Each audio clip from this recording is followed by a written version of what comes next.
Kai netenkame žmogaus, kiekvienas jo pasakytas sakinys, kiekviena ištarta frazė įgauna visiškai kitą atspalvį. Ir netgi buitiškai nuskambėję žodžiai dabar jau gali būti suprasti kaip filosofiniai. Ir ypač, kai mes kalbame apie žmonės, su kuriais mums teko gyventi tuo pačiu metu. Algirdas Mykolas Brazauskas, pirmasis Lietuvos prezidentas, išrinktas visuotiniu balsavimu. Tai yra visų Lietuvos žmonių. Tai asmenybė, kuriai buvo lemta užimti aukščiausius valdžios postus, Lietuvai keičiant politinį statusą. Ir sovietmečiu, ir vaduojantis iš okupacijos, nepriklausomybės metais, Lietuvai stojant ir jau įstojus į Europos Sąjungą. Verta įsiklausyti į žodžius, kurie leidžia pažinti žmogų ir jo moralinės nuostatas. Taigi kviečiu pusvalandžiui pabūti su Lietuvos prezidentu Algirdu Mykolu Brazausku. Aš noriu, kad Lietuva išmoktų gyventi pati. Ir pati išmoktų save valdyti.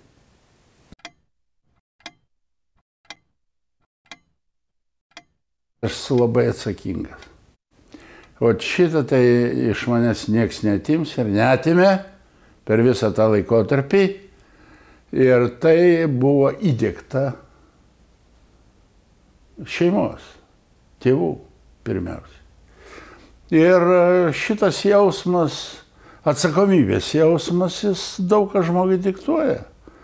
Jo elgesį, jo pažiūrą į darbą, kuris tau yra pavestas, į veiksmus, daugeliu atveju sprendimus, kuriuos tenka priimti ir teko labai daug jų priimti. Tai yra atsakomybės jausmas. Nesvarbu, kokiuose tu esi pareigose. Ar tu esi eilinis inžinierius statybai ir dirbi tiesiogiai su 340 žmonių ar ten su 100 žmonių. Ar tu esi ministras, tu vis tiek turi jausti atsakomybę už šitą darbą. Tai štai šitas atsakomybės jausmas, tai mano supratimu ir yra tas koks tai galbūt pasąmoniai dažnai esantis jausmas arba diktatas tau, kaip tu turi elgtis. Pati sistema mūsų nėra mobilizuota tokiam konkrečiam darbui. Todėl, kad atsakomybės supratimas, vykdomoji valdžiai pirmiausiai, jis yra visiškai išeliminuotas. Nėra atsakomybės jokios. Tai jeigu tu ministras esi ir tu nepadarei, tai tu turi pats išeiti. O pas mus įsikibę į tą partinę, taip sakant, tą partinę grandinėlę ir sėdi.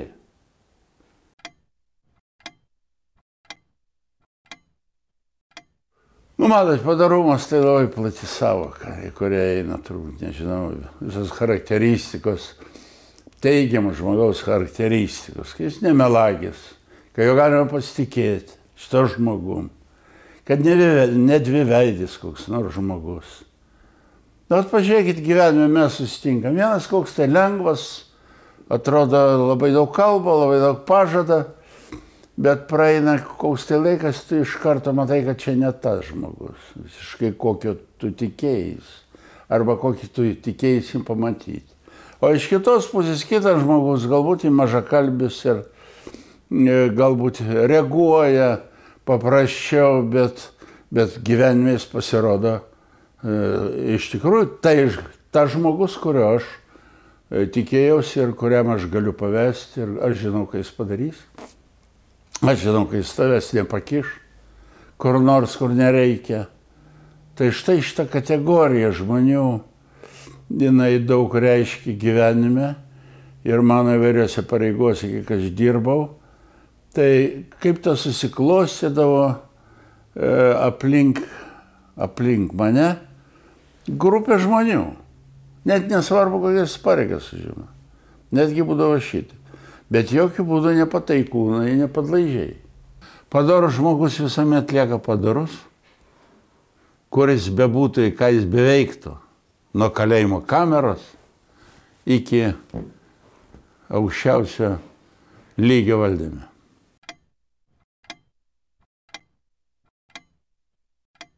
Vyriausybė man užduodavo šlykščius klausimus.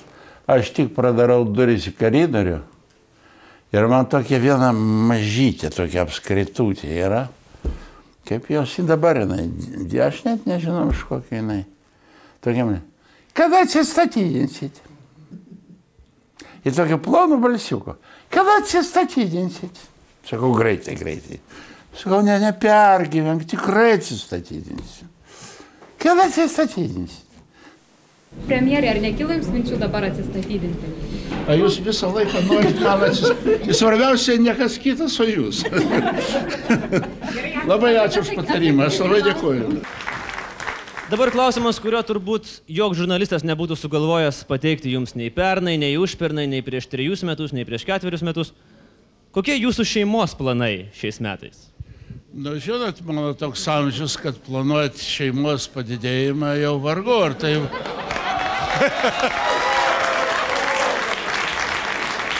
Aš nežinau, ką žmona galvoja apie tai, bet aš jam galvoju apie mano proanūkų padidėjimą. Tai iš tikrųjų yra visiškai realu. Ir aš manau, kad taip ir įvyks. Ir aš norėčiau palinkėti, kad visai Lietuvai būtų vaisingi. Todėl, kad gimstamumas per mažas Lietuvoje, jaunime, ypatingai jūs susirūpinkite.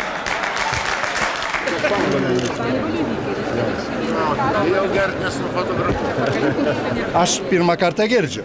Žodis. Jūs man siūlot ministrą į kokią poziciją? Tai pirmiausiai reiškia... Čia išprovokavo žurnalistai, šitą pavardę, visiškai pagavo Balčytį, viskas įspręs po pietų, dabar nereikėtų trukdyti. Ne, bet premjerai, reiškia, prieš kameras, prieš viską sakiau, ir pirmą kartą girdžiu iš jūsų. Jūs anksčiau sužinojo, dabar aš galiu supykti ant premjero. Jie nesužinojo, prezidentė, nesužinojo. Jie sugalvojo ir jie pagavo vieną žmogų. Aš iš jūsų pirmą sužinojau. Oficialiai niekur nėra pasakyta. Jie gali patvirtinti. Tai pavardė ne ta. Bus tokia, kokia reikia. Prašom.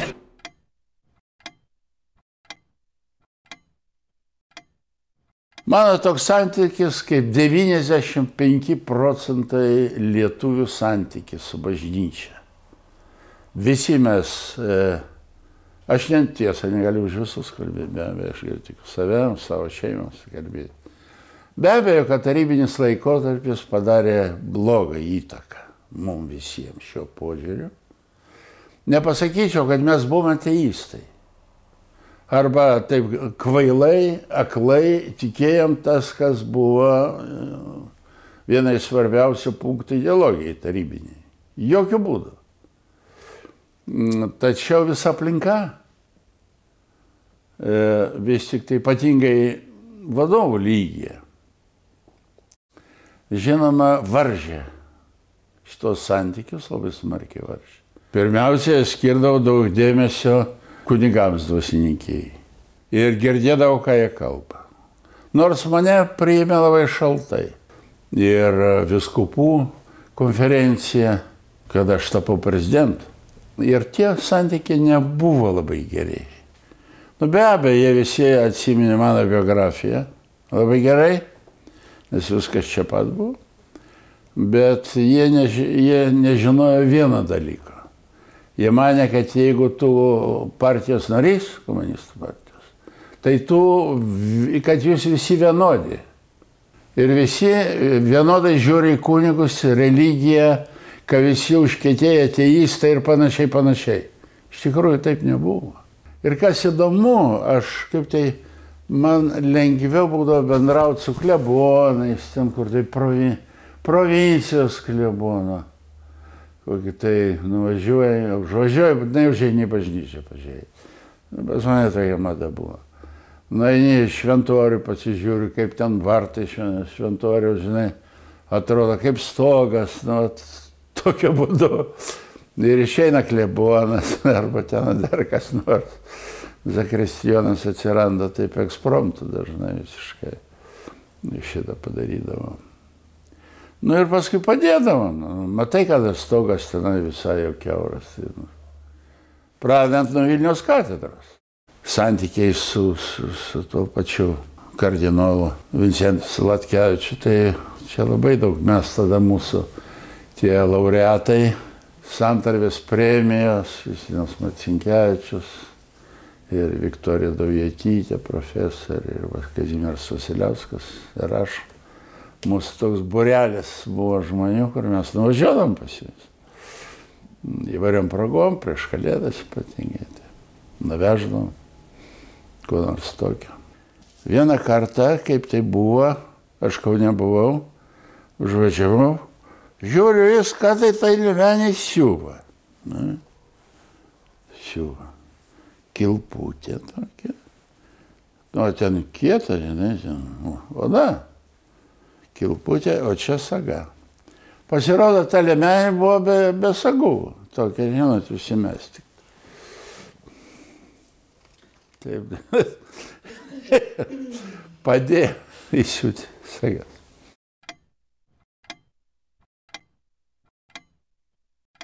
Charakteris toks, kad aš vis tik pamatydavau, žinai, tokias bėdas, gyvenimo buitį, sąlygas. Matai? Jisai mokėjo prieiti prie to žmogaus ir pasinaudoti tam tikrą minutę arba tam tikrų trumpų laikotarpių ir paklaus, kaip tu gyveni? Va tasai atsirasdavo tiesiog toks kontaktas, kuris, ta siena vadinama, kuri liktai yra tarp tam tikrų žmonių, kurie užima atsakingas pareigas ir tie, kurie liktai dirba žemesnėse pareigose, jinai tą sieną ištirpdavo. Sužinai, kad ten jo žmona serga, pavyzdžiui. Ten, kur tai su vaiku, kas tai blogai. Dar kas tai, paklausė. Paprasčiausiai paklausė, netgi kai kada tarp kitko. Iškai paklausė, kaip tavo tenai, reiškia, žmonai. Ir man atrodo šito klausimo svarba tam žmogui. Aš įsivaizduoju. Man irgi, aišku, čia natūralus toks klausimas, išplaukiantis taip. Bet jam tai buvo žymiai, turbūt, svarbiau visuomet žmogui tokiu atveju.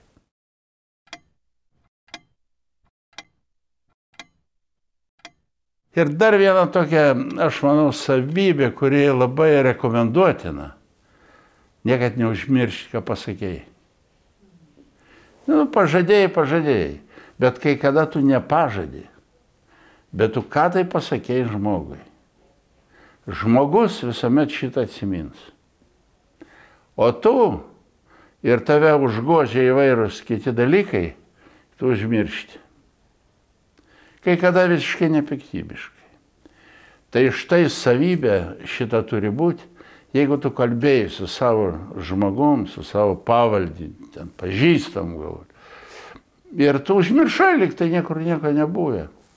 Po 2-3 kartų jau tu apie tave bus kitos nuomonės. Aš jau nekalbu apie stambius reikalus, kaip vadovų, kada kur tai, ten padaryti. Žinoma, pasakysim, ką tai reiškia, nieko nereiškia. Grįžta į kabinetą, viską užmiršta. Kiek nori tokių pavyzdžių pas mus, dabartiniam gyvenime mūsų, valstybės valdyme, ypatingai vykdomosios valdžios. Šitaip negali būti. Tai tu sakai, kad negaliu padaryti, tikrai negaliu padaryti. Ieškosim galbūt ten ką. Bet tai pasakyti, čia mes paimsim, čia pastatysim, čia užbaigsim, ten pradėsim. Ar dar ką nors tokio. Čia yra didžiausia klaida vadovo, kokia tai gali būti. Tai yra štai šito žodžio nesilaikymas. Ir žmonės tą puikiai supranta. Ir žmonės vieną iš kaltinimų, kokiam tai vadovui, kokio tai lygio, visuomet pradeda nuo to. Pradeda nuo to, kad tu mielas žadėjai, nepadarėjai. Žadėjai, nepadarėjai. Žadėjai, užmiršai. Štai kur yra, sakyčiau, savybė. Savybė žmogaus, kuris turi valią, turi galimybės ir nepadaro. Ir man būdavo, aš užmirždavau, kad tai užgoždavo ten kokie tai, bet aš kada prisimindavau, aš atsimenu daug kartų gyvenime, kada aš paskambindavau, arba ateidavo žmogus, aš atsiprašydavau.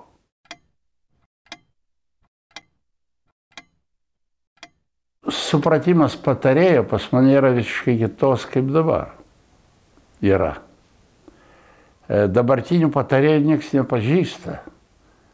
Aš suprantu, patarėjas tai yra žmogus, kuris tau iš tikrųjų gali patarti. Tai aš visuomet pasirinkdavau mano metų arba vyresnius už mane žmonės, turinčius didelį gyvenimišką patyrimą, įvairų darbą įvairiuose. Jų būdavo mažai ir prezidentūrai pas mane buvo 7 ar 8. Aš iš viso nesuprantu savokos patarėjo, kada pas patarėjo, tai atsiprašau, mergaitės su trumpais sienėliais. Vadinasi, patarėjos, 3, 4. Kokios patarėjos? Ką jos patarinėja? 0. Tai štai šiuo požiūriu, tai aš esu didelis priešininkas tokių patarėjų. Atbuvęs ministras, man gali būti patarėjas. Žmogus vyresnis, praėjęs kokį tai kelią politiniam gyvenime, pareigas didelės užimantis, prieš tai dirbęs, kur tai. Tai man, aš labai girdėdavau, ką patarėjai sako. Ir būdamas prezidentu, kiekvieną pirmadienį aš susirinkdavau savo keletą tų patarėjų, kurie buvo pas mane. Mes aptardavom pagrindinius klausimus. Ir aš tikrai girdėdavau, ką jie sako.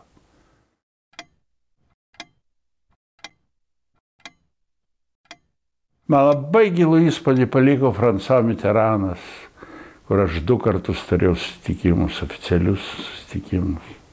Pirmiausia, inteligencija, elgesio, mokėjimu girdėti, mokėjimu elgtis.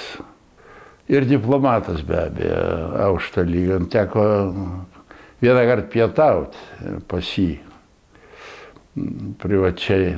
Kaip privačiai, tai nebuvo tenai 800 žmonių, tai sėdėjau už stalo 8 ar 10 žmonių tik tai. Jis čia seniai buvo pačioj pradžioje, kadangi jis paskui mirė ir žmogus labai sirgo vėžiu.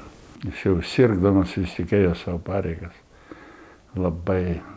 Ir visi žinojo, kad jis serga ir vis tiek jisai priimdavo. Atrodo, kad jau aš pasakiau visiems jau protokolininkams, sakau, nereikia. Susitikimo, jis buvo užplanuotas, bet jis blogai pasijuto tą vakarą.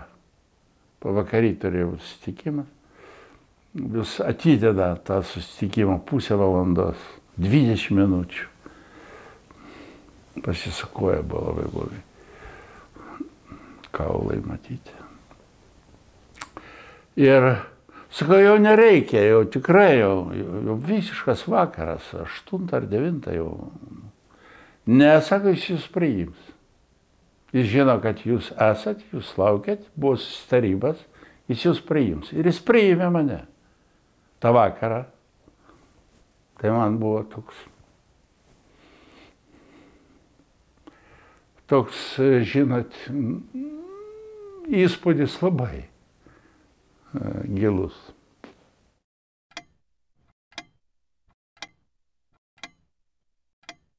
Prezidentūrą padarėm, taip. Aš labai džiaugiausi. Nors žinojau, kad mano kadencija baigėsi, bet aš žinau, kad padarytas daiktas. Kad jie stovės 100 metų. Kad jis reikalingas. Tas pats Valdovo rūmai, kur dėja aš tų šalininkų netiek daug matau ir dėl to labai stebiuosi. Patriotizmo stoka. Žinot, materialiniai šitie sunkumai, visos tos krizės, vis tie grasinimai, vis tie pensininkų problemos, invalidų problemos. jos užgožia šitą valstybingumo sampratą žmonėse. Bet reikia atsiminti, kad tai yra valstybė. Ir ta valstybė turi gyventi. Ir toks valdovo rūmų pastatymas, atidarimas, kuris kainuoja biudžete 1%. Nuo visų investicijų, mažiau 1% reikia per metus įdėti. Sukelia tokį triukšmą, sukelia tokią baisiai neigiamą reakciją, netgi daugumos, sakyčiau, Seimo narių. Nesuprantu. Aš nesuprantu tiesiog žmonių šitą elgesį. Ar čia yra koks asmeninis interesas?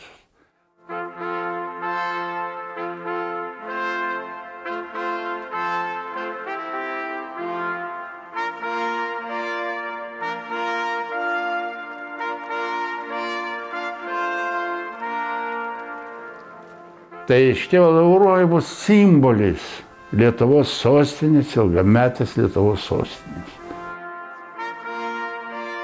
Ne koks tai simbolis ant popieriaus, tai yra natūrai. Natūrai pastatyti rūmai, pripildyti ekspozicijos, eksponatų, kurie yra susiję su Lietuvos valstybingumu, jo raida. Nuo pat seniausių laikų, kiek mes ko turim, o yra tūkstančiai, netgi kasinėjant per 10 metų šitą teritoriją, archeologai surinko, ko tik nesurinko. Nuo auksinių monetų iki šūkio, puodo šūkės. Ten viskas yra. Jau, jeigu kalbėti apie archeologinę dalį, o visa kita, o rašytiniai visi dokumentai ir visa kita. Ir šitie valdovai tampa kaip tik šito gyvuoju simboliu, materializuoto simboliu Lietuvos valstybingumo. Aš taip matau valdovų rūmų funkciją, prasmę ir daugelį kitų dalykų.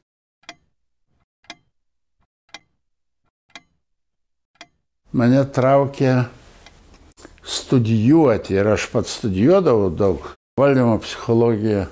Man kaip tai, aš ir pareigos tokios, žinot, būdavo, kur tu turi.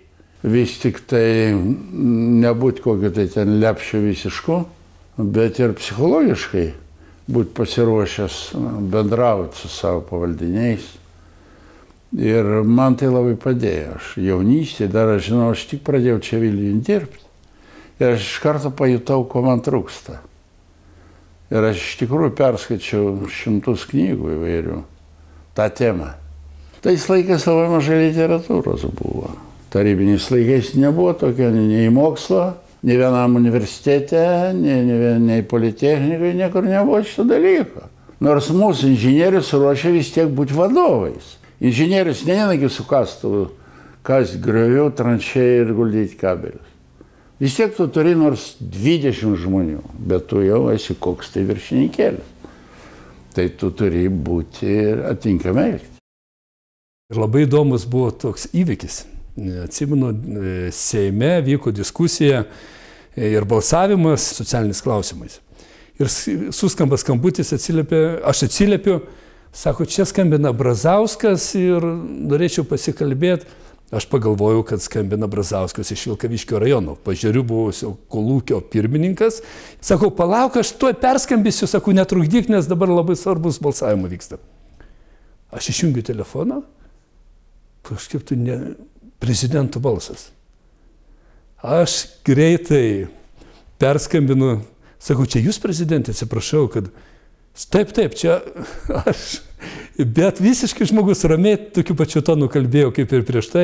Tikrai man buvo labai nepatogu, nors aš, aišku, supratau, kad tai yra jo balsas ir jisai mane pakvietė atvažiuoti, kad aš turiu laiko, labai taip, tiesiog paprastai, nuoširdžiai į prezidentūrą, jeigu galima, kaip jis išsireiškė, dėl to, kad aš dirbau tuo metu biudžeto ir finansų komitete, ir pasikalbėti apie biudžetą, apie pajamų surinkimą, apie finansinę padėtį Lietuvoje. Tikrai ir buvo pasakyta, kad norėtų palaikyti ryšį. Tai tikrai pirmiausia buvau nustebęs tokiu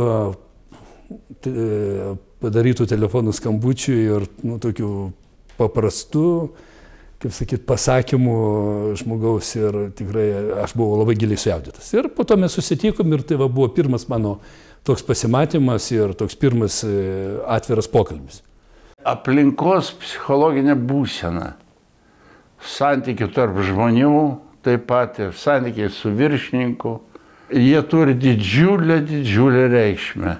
Taip vis tik tai formuojasi kolektyvas. Žmonės, pavaldiniai, natūraliai, pagal netgi savo psichologinę pasaulėžiūrą tokią, moralinę pasaulėžiūrą. Žmonių ir man nebūdavo sunku dirbti.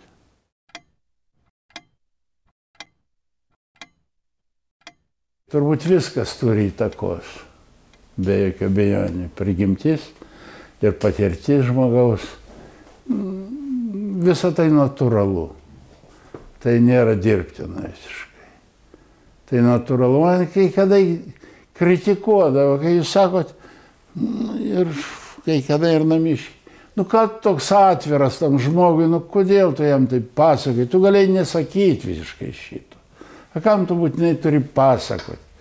Ten jam išdėsit savo ten požiūrį, ar mintį, ar dar ką tai tokio.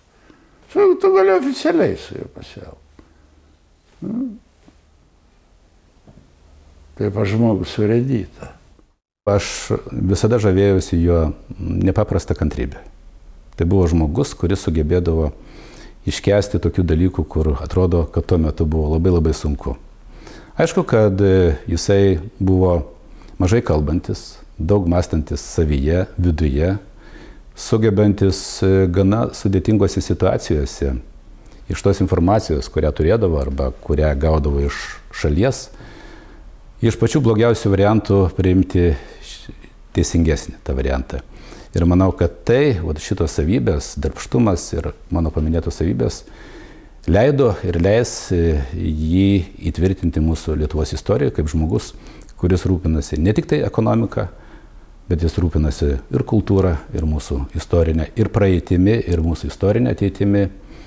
Ir kas labai svarbu, visada už skaičių, ypatingai formuojant biudžetą, šitą žinau, jisai matydavo žmogų. Tai buvo reta savybė, ko, manau, daugelį mūsų politikų trūksta. Dėl kitų aš labai pergyvenu. Pergyvenu dėl Lietuvos ateities, dėl Lietuvos likimo. Jisai puikiai supranta, kas yra vadyba, jisai puikiai supranta, kas yra komandinis darbas. Ir jisai tą puikiai perduodavo savo, kaip sakyti, ir kabineto nariams, jeigu kalbėt apie vyriausybės lygį, jeigu kalbėt apie partijoj, kai kada jis buvo partijos pirmininkas. Ir visa tai būdavo pateikiama ramybės dvasioje. Tai nuteikia pirmiausiai teigiamą ir pačią visuomenę. Visuomenė pradeda tada to politikų tikėti. Ir tada tas pats žmogus pradeda tikėti savimi ir jisai pradeda tikėti valstybę.